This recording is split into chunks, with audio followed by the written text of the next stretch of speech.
안녕하십니까. 학교폭력 예방을 위한 학부모 역할을 강의할 정주선입니다. 지금부터 미래교육 포럼에서 실시하는 학교폭력 예방 학부모 교육을 시작하도록 하겠습니다.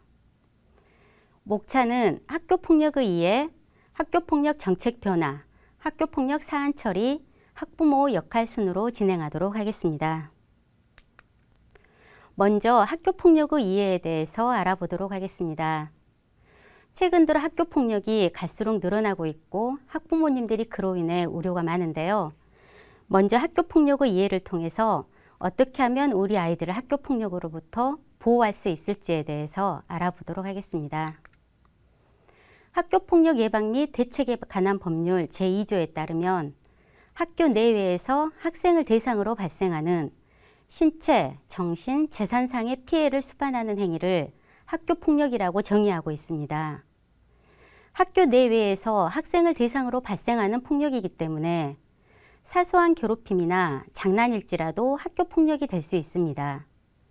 또한 가해가 일반인에 의한 것일지라도 피해 학생은 보호 조치를 내릴 수가 있습니다.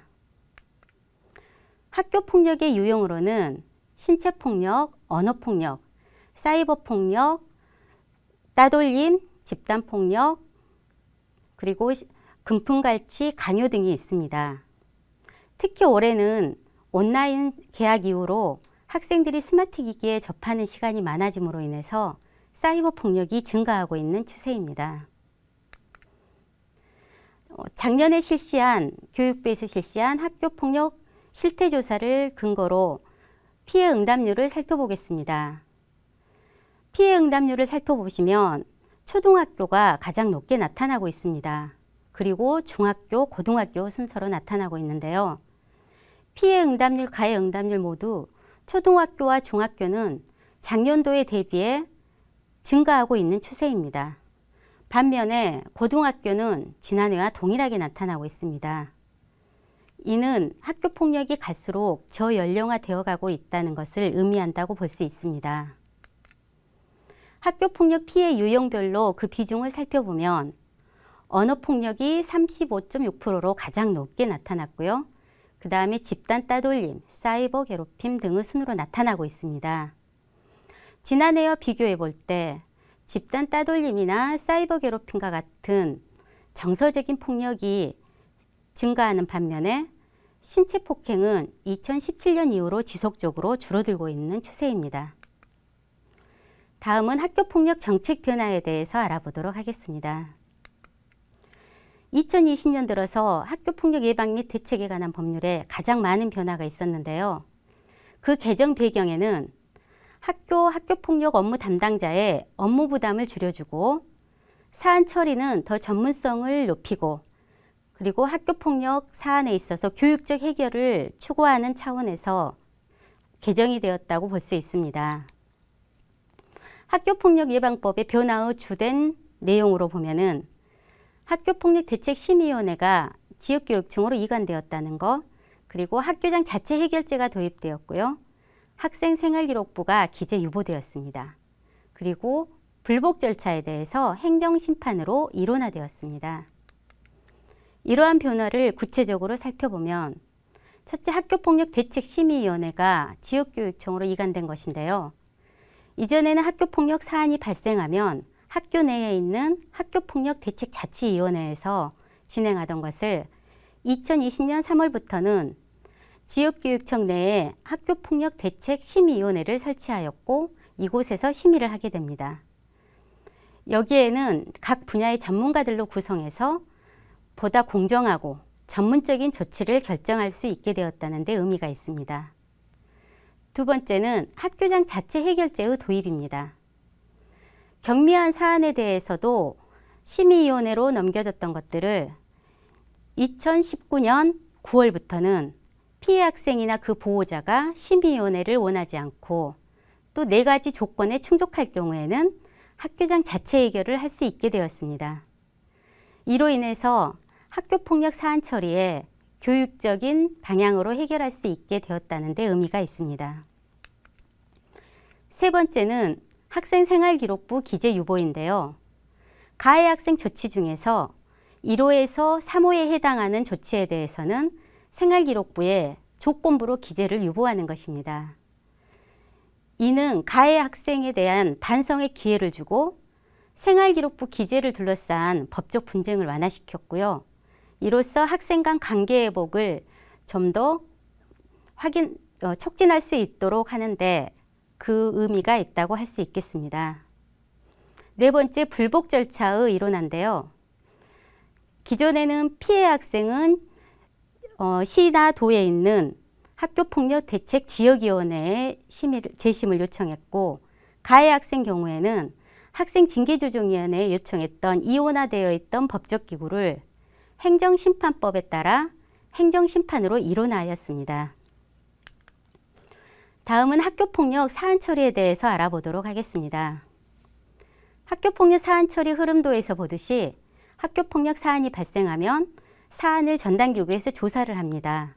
그 조사한 내용을 전담기구 심의를 거쳐서 조건에 충족했을 때는 학교장 자체 해결제로 갈 수 있고요.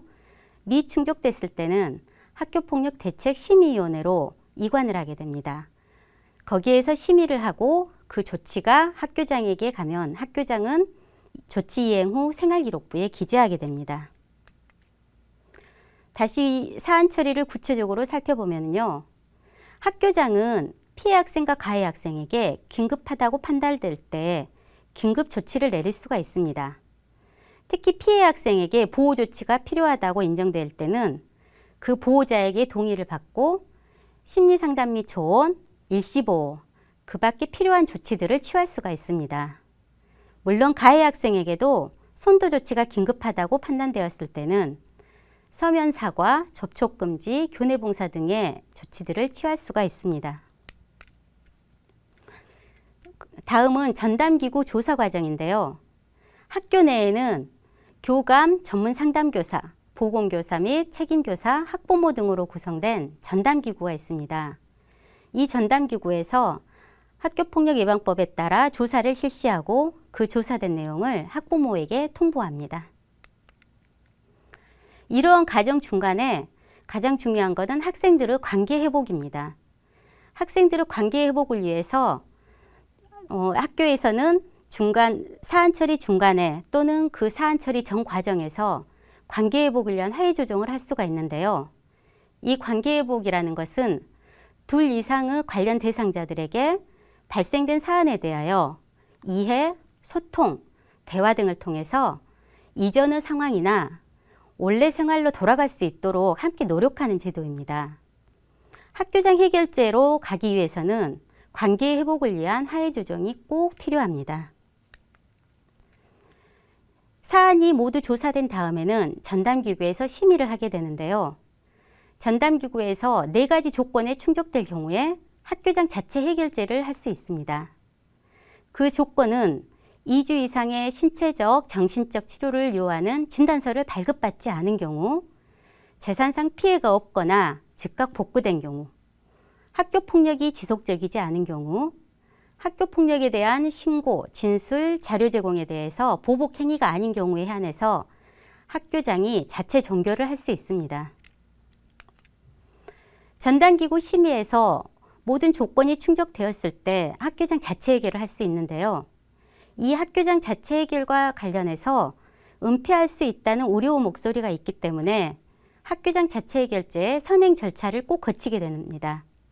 그 첫 번째가 피해 학생과 그 보호자의 심의위원회 개최 요구 의사를 서면으로 확인하는 겁니다. 이건 다시 말해서 학교장 자체 해결에 동의한다는 내용의 서면에 사인을 한다는 의미이기도 합니다. 두 번째는 학교폭력의 경중에 대해서 전담기구의 사안을 확인하고 심의를 하는 겁니다. 이러한 과정을 거쳐서 학교장 자체 해결제를 하게 되는데요. 만약에 전담기구 심의에서 조건에 미충족할 경우에는 지역교육청에 있는 학교폭력대책심의위원회에 개최를 통보하게 되고, 거기에서 의결한 내용을 학교장에게 통보하면 학교장은 조치를 이행한 후 생활기록부에 기재하게 됩니다. 피해 학생의 보호 조치에는 5가지가 있는데요. 학내 전문가에 의한 심리 상담 및 조언, 일시보호, 치료 및 치료를 위한 요양, 학급 교체, 그 밖에 피해 학생의 보호를 위하여 필요한 조치들을 내릴 수가 있습니다. 학교폭력대책심의위원회에서 가해 학생에게 잘못이 있다고 판단되었을 때는 9가지 선도 조치를 내릴 수가 있습니다. 이 선도 조치는 학생이 이수한 이후에 학생생활기록부에 기재가 됩니다. 조치를 받은 가해 학생은 교육감이 정한 기관에서 특별교육을 이수해야 하는데요. 가해 학생이 특별교육을 이수하게 되면 해당 학생의 보호자도 특별교육을 이수해야 합니다. 만약 보호자가 특별교육에 불응할 경우에는 300만 원 이하의 과태료가 부과됩니다. 다음은 학생생활기록부 기재와 삭제 부분입니다. 피해 학생의 조치는 학생생활기록부에 기재가 되지 않습니다. 하지만 가해 학생의 선도 조치는 학생생활부에 기재가 되고 그 삭제되는 시점이 1호, 2호, 3호, 7호에 있어서는 졸업과 동시에 삭제가 되고요. 나머지 4호, 5호, 6호, 8호는 졸업 후 2년 후에 삭제가 됩니다. 하지만 학생이 그동안 학교 생활에 긍정적인 변화를 보였다는 것을 엄밀히 판단하여 전담기구가 심의한다면 졸업과 동시에 삭제가 가능합니다. 다음은 생활기록부 기재 유보인데요. 방금도 말했던 조건부 기재 유보입니다. 1호, 2호, 3호에 있어서는 일단은 기재를 하지 않고 좀 보류하고 있다가 만약에 학생이 다른 사안으로 가해 조치가 내려진다면 그 전에 유보되었던 사안들까지도 다시 기재를 하게 됩니다. 또한 이행하기로 약속했던 것들을 지키지 않았을 때에도 기재 유보됐던 것들을 다시 다 기재하게 되어 있습니다. 마지막으로 학부모의 역할에 대해서 말씀드리겠습니다. 학생들을 학교폭력으로부터 예방하는 가장 빠른 길은 빠른 발견입니다. 그럼 그걸 발견하기 위한 것으로서 학생들의 다양한 징후들을 살펴보셔야 되는데요. 피해 학생의 징후로는 갑자기 학생이 학교 가기를 싫어한다거나 또 성적이 이유 없이 서서히 떨어진다거나 방에서 잘 나오려고도 하지 않고 물건을 자주 잃어버리거나 망가졌다고 한다거나 잠을 잘 자지 못하고 잠꼬대를 심하게 한다거나 이럴 경우에는 학부모님이 주의 깊게 자녀를 살펴보셔야 합니다. 만약에 우리 자녀가 학교폭력 피해자라고 알았을 때 어떻게 조치하면 좋을까요? 대부분의 학부모님들은 일단은 당황하게 되고 또 답답한 마음에 아이를 탓하게 되는데요. 학교폭력은 피해 학생의 잘못이 아닙니다. 일단 가장 힘들어하는 피해 학생을 탓하기보다는 먼저 보듬어 주셔야 합니다. 그리고 그로 인한 피해, 그리고 상처, 아픔들에 대해서 보듬어 주고 공감해 주시는 게 좋습니다. 무엇보다도 부모님이 함께 이 일을 같이 해결해 나가자고 지지하고 격려해 주는 것이 꼭 필요합니다. 간혹 화가 난다고 해서 감정적으로 반응을 하는 경우가 있는데요. 그러기보다는 이성적으로 판단하면서 어떻게 이 일을 해결해 나갈 것인지 증거 자료를 확보하는 것부터 하셔야 합니다. 우리 자녀가 어느 정도 안정이 되었으면 충분히 대화를 통해서 그동안 어떤 사안이 발생했는지 피해 가해 상황들을 파악하시고 구체적으로 사안들을 정리해서 기록해 두십시오. 그리고 이게 피해의 증거가 확실하다고 판단되었을 때는 담임교사나 책임교사를 찾아가 사안 처리를 요청하셔야 합니다.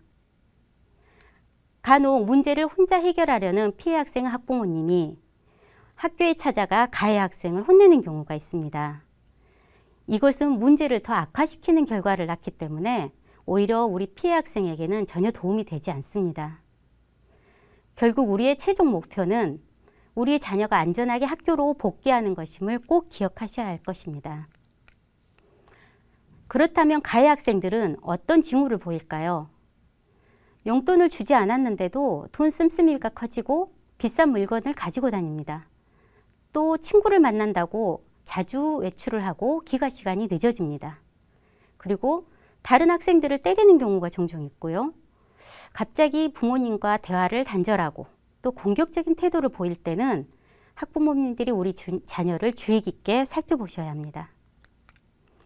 만약에 우리 자녀가 가해 학생이라는 걸 알았을 때 학부모님들은 어떻게 대처하면 좋을까요? 대부분의 부모님들은 가해 사실을 부인하고 정당화하려고 합니다. 우리 아이가 그럴 리가 없어. 우리 아이가 그렇게 착하고 말도 잘 듣고 공부도 잘하는데 아마 피해 학생이 원인을 제공했을 거야.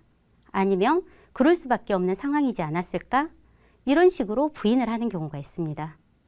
혹은 우리가 가해 사실을 인정하는 순간 아마 피해 측에서 더 많은 걸 요구하지 않을까? 그로 인해 우리 아이가 어려움을 겪지 않을까? 이러한 걱정, 불안, 두려움들이 더 이상 인정하지 않고 자꾸 부인하게 되는데요.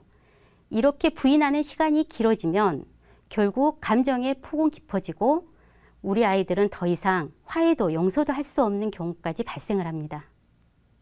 학교폭력을 해결하는 첫걸음은 사건에 대해서 인정하는 것입니다.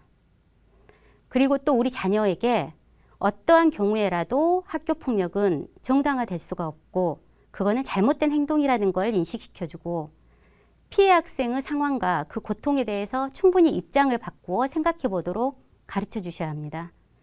그리고 피해 학생의 회복에 노력을 기울여야 하는데요. 무엇보다도 가해 학생이 진심 어린 반성을 하면서 진심 어린 사과를 한다면 피해 학생도 상처가 어느 정도 회복되고 행복한 학교 생활로 돌아올 수 있을 것입니다. 간혹 우리 자녀가 어리기 때문에 그냥 대충 넘어가도 되지 않을까라는 생각을 하는 경우가 있는데요. 부모님들께서는 우리 자녀가 가해 행동을 보이는 그런 행동의 원인들을 파악하시고 혼자 문제를 해결하기보다는 전문기관의 도움을 받아서 심리적인 지원을 받는 것이 우리 아이의 건전한 성장에 도움이 됩니다. 마지막으로 학교폭력 예방 방안인데요. 우리 자녀와 대화하는 시간을 많이 갖는 것이 도움이 되고요. 그리고 자녀들에게 상대방의 마음을 이해하는 태도를 가르쳐 주셔야 합니다. 그리고 사소한 괴롭힘도 학교폭력이 될 수 있음을 꼭 인지시켜 주고요. 학교폭력을 당했을 때 혼자 해결하기보다는 주위의 도움, 부모님이나 선생님의 도움을 꼭 받을 수 있도록 알려주셔야 합니다. 또 우리 부모님들께서는 담임 선생님과 주기적인 상담을 통해서 자녀의 학교 생활에 관심을 가져주시고요. 학부모 대상 학교폭력 예방 교육에 적극적으로 참여하는 것이 학교폭력으로부터 우리 아이들을 보호할 수 있는 길입니다. 학교폭력은 우리 아이들의 문제만이 아닙니다. 우리 사회의 학폭력 성향을 그대로 반영한 결과라고 할 수 있습니다. 이러한 사회가 변화하기 위해서는 우리 자녀들을 어렸을 때부터 다른 사람을 배려할 수 있는 마음, 그리고 함께 살아가는 공동체라는 의식을 길러주셔야 합니다.